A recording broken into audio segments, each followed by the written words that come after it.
There are two movies because the software that I'm using is only available for 15 minutes, so let's try to explain this again. So the total fine for an overdue hire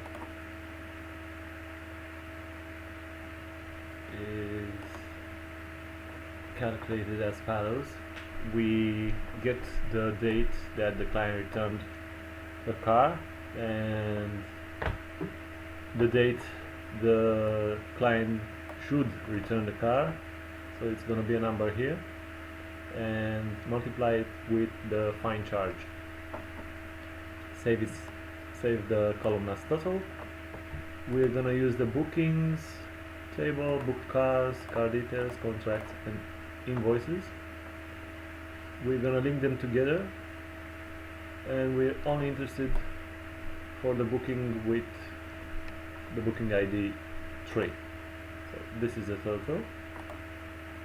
Now moving forward, we're gonna calculate the total invoice for an overdue hire. So we're gonna do some calculation again.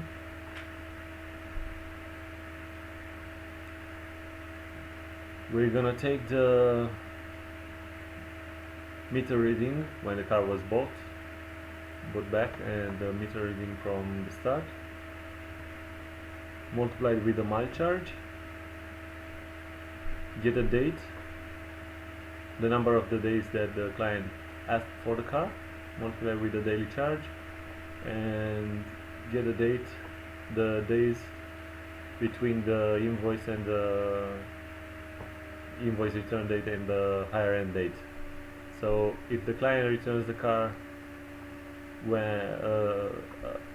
when he should return the car, this is the same date as this date, so it's a 0, returns 0, multiplied with the fine charge, it wouldn't count, so in this case it will count. It will be 800. So as previous, we link all the tables, bookings, book cars, car details, these tables. We're interested for the same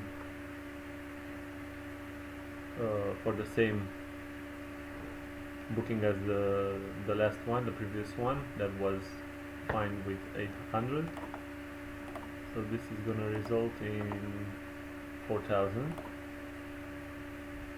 And last, we're going to find the most popular vehicle for hire so far.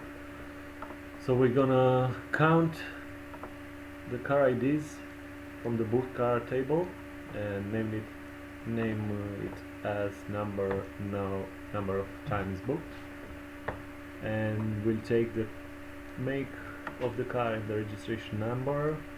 We're gonna use these two tables, booked cars and car details. The booked cars remembers all the cars from all the bookings, regardless if the booking has one or several cars. And we're gonna group this by the car ID, so the result is gonna be like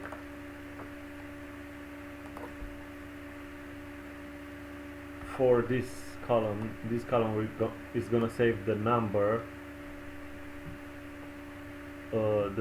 of times a car ID, the same car ID shows. So if we have a car showing 3 times, it's not gonna show 3 rows, it's gonna show only 1 row named number of times 3, and it's gonna be number of times booked, named number of times booked, and it's gonna have number 3, and it's gonna show only the car, the make. In this case is a Bentley with this registration number. Here we link these two tables together. Okay, and here we're gonna order descending the number of the rows and limit it to the first only to the first row. So as follows here. If we don't limit it,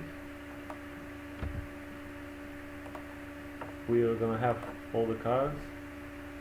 So this car was rented 2 times, this one 2 times, this one 1 time, and so on and so forth. Okay, thank you. Bye.